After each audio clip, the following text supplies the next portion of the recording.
Okay, video बनाउँछु अब हजुर. So it's like 3 p.m. today, and I'm sitting here eating some rice and beans. And this morning I taught some people to do mushrooms, and my host mom and dad pulled all of the tori out of our field, which is mustard. Tori, 안그레지마 mustard. Mustard. And so here it is, all on our porch. China. Aru deshbat leoncho.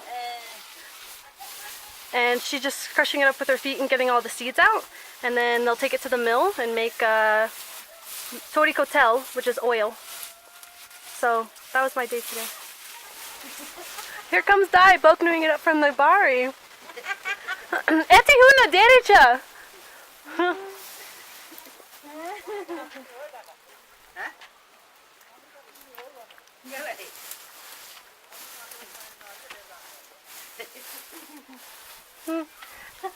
Rectu America Matori.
So that was our mustard seed harvest, which happens at the beginning of the calendar year at the end of dry season.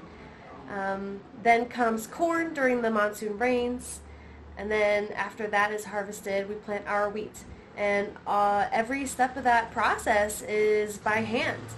The planting, the tilling, the weeding, the harvesting, and then carrying it up to the mill to have it ground up.